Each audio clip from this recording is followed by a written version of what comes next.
ప్రభుత్వ విప్ కిడారి సర్వేశ్వరరావు మాజీ ఎమ్మెల్యే సోమ హత్యల వెనుక రాజకీయ కుట్ర ఉందనే ప్రచారం ఉందని ముఖ్యమంత్రి చంద్రబాబు అన్నారు.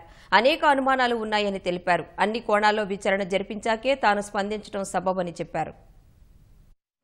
లా అండ్ ఆర్డర్లో మన దగ్గర పెద్ద ప్రాబ్లమ్స్ ఉన్నాయని కాదు, కానీ 2-3 ఇన్సిడెంట్లు జరిగినట్టు మనం చూస్తే ఆ ఇన్సిడెంట్ ఆ సమయంలో స్పాంటేనియస్గా వచ్చినట్టు కొన్ని ఎక్స్ప్లాయిట్ చేసినట్టు కొన్ని జరిగాయి. ఇది కూడా ఎట్టి పరిస్థితుల్లో కంట్రోల్ చేయాల్సిన అవసరం ఉంది. పోలీసులకు చెప్పాను, దే విల్ కమ్ బ్యాక్ అన్ని అనలైజ్ చేసుకొని వస్తారు, దెన్ విల్ టేక్ యాక్షన్. మాట్లాడదమ్మా, ఎవరు మాట్లాడారు? సాక్షే కదా, సాక్షికి నువ్వు సమాధానం చెప్తానే ఉంటావు కదా. కొంతమంది అంటున్నారు వాళ్ళు కూడా ఇన్వాల్వ్ అయ్యారు దీంట్లోని. నేను చెప్పలా ఇంతవరకు.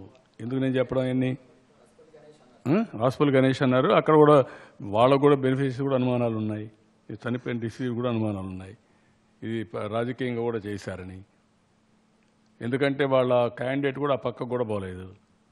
నేను మాట్లాడడం లేదు ఇప్పుడు, ఎందుకంటే నేను ఒక సీజన్డ్ పాలిటీషియన్గా I don't want to blame immediately without concrete ఇది ఎన్క్వైరీ. అంటే ఇష్టానుసారంగా మాట్లాడడం కరెక్ట్ కాదు. In what way political intelligence ఒకటి ఉంది, గుర్తుపెట్టుకోవాలి. ఈవెన్ ఐబీలో కూడా పొలిటికల్ ఐబీ ఉంది, అది వింగ్. అది ఇట్ ఈస్ మెంట్ టు గవర్నమెంట్ని అడ్వైజ్ చేయడానికి పొలిటికల్ ఇంటెలిజెన్స్ ఉంటుంది, డెవలప్మెంట్ ఇంటెలిజెన్స్ ఉంటుంది, ఎస్ఐబి ఉంటుంది. SIB is meant for Naxalites అవి ఉంటుంది. ఇవన్నీ వింగ్స్ ఉన్నాయి. టెర్రరిస్ట్ వేరే ఉంది, ఇవన్నీ ఉంటాయి. ఆ మాత్రం కూడా ఫండమెంటల్ వీళ్ళకి ఏమైనా తెలుసా? ఫండమెంటల్గా ఎప్పుడన్నా రాజకీయాలు ఉన్నారా? ఎక్కడ పొజిషన్ ఎవరన్నా ఆ పార్టీల్లో ఎవరికైనా ఒక్కరికైనా సరే ఎక్స్పోజర్ ఉండే వ్యక్తులు ఉన్నారా? మరి అడ్మినిస్ట్రేషన్ తెలియని వాళ్ళు ఏ విధంగా మాట్లాడితే ఎట్లా? వాళ్ళ ఈ ఉద్దేశం వేరే.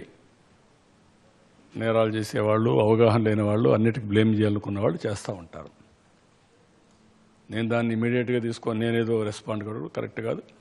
డెఫినెట్గా అన్ని కోణాల్లో ఎగ్జామిన్ చేస్తాం, ఎక్కడన్నా తప్పులుంటే కరెక్ట్ చేసుకుంటాం. అదే మరి ఇంకా ఏ విధంగా పటిష్టంగా ముందుకు పోవాలని చేస్తాం, ఏ విధంగా ఇది జరగకుండా చూడాలనో, పునరావృతం కాకుండా చూడాలనో అన్ని చర్యలు తీసుకుంటాం.